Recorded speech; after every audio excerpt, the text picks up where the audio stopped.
going. Your next comic's absolutely incredible. You're going to love her. She performs all over. Make some noise right now. Keep laughing, keep laughing, keep laughing. For the Claire Redfield.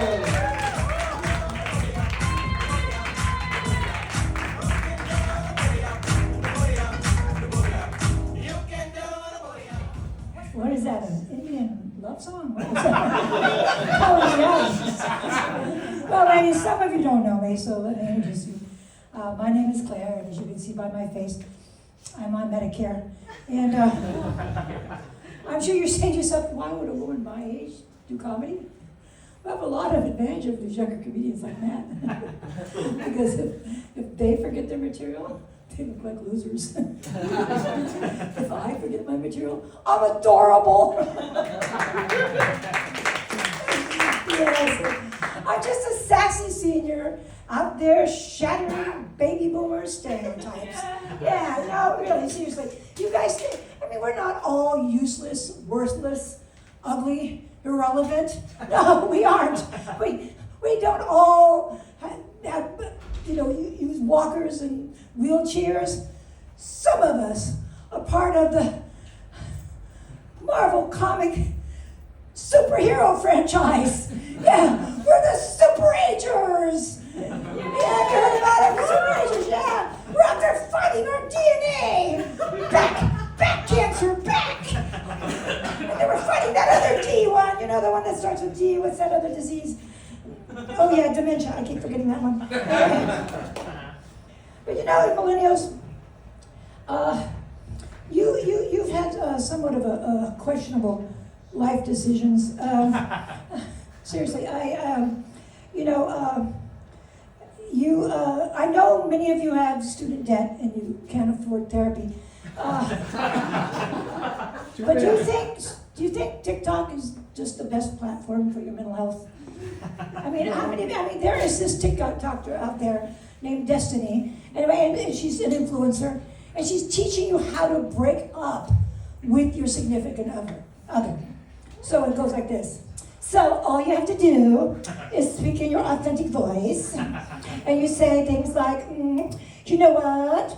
When I open the window to my soul, you do not comfort me, so we have to go off onto different horizons. Seriously, you guys? That is disgusting. Baby boomers, we had it wired.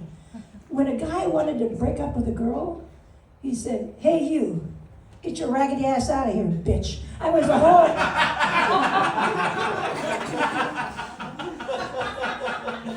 whole different thing, yes. So, like Matt, I've lost a lot of weight. I've lost 50 pounds. Yeah. Woo! So the first time in my life, I'm considered Foxy. Woo! Yeah. Well, I knew it was time to diet when I was wearing one of those crop tops, and someone came up to me and said, "Great boobs." Too bad they're self-repeating all the way down to your knees. So I knew it was time to die. So I went on those fasts, and I lost like 5 pounds in 3 days. And some guy sent me some flowers, and I was so appreciative and so hungry. I sent him back a thank you note and said, "Thank you for the flowers. They were delicious." But the only problem with losing weight later in life is you lose out on skinny girl perks, like getting catcalls from construction workers. So as soon as I lost my weight, I went right to a construction site. And I shook the fence, and I said, me too, please. But you know what? Construction workers are all woke now, right? The only union-approved sexual fantasy they're allowed is pounding cement with their undulating, vibrating jackhammers. That's all they're allowed, right? But since the beginning of time, it's a visual, you'll have to think about it. Anyway, since the beginning of time, women have tried to look thin, and so in my day, we had something called a girdle. Now, you guys have something called shapewear. That product is so restrictive, it would give an anaconda an orgasm. I mean, this so tight. Ladies, what are you thinking? Well, you know what? I don't know. There's this one shapewear product called Shapermint. You see it all over TikTok and Facebook. And they hire this like 350-pound woman to model, and when she looks like an avocado with feet. Anyway, to model this, and she takes the product and she puts it up over her feet, over her billowing bulges of body fat, squashing that avocado, turning it into guacamole. So she's flat. Well, she's still as big as a house, but she's not so bumpy, so she's flat, So, and I'm sure this doesn't look like a crowd. You don't look like you've been homeschooled. So I'm sure you're saying to yourself, Claire, everybody knows the first law of physics. Matter can neither be created nor destroyed. What happens to that fat? Well, you will note when I get off the stage, there's a huge hump on my back. I look like Quasimodo. Anyway, Jeff, you wrote that joke. You're going to have to rewrite it. It didn't work, so you've got to go back to the table, buddy. So, I really feel sorry about your generation. I mean, your dating platforms is, there's Tinder and stuff. I swear, you're swiping right and left and right and left. I thought swiping was for your kitchen counters or your ass. I had no idea it was to find a soulmate. I mean, seriously, in my generation, we used to do something called bar hopping. But you couldn't go to a bar alone, or otherwise you look like a sleazebag. So you had to bring a friend. So I went with my friend. I was her comfort dog. And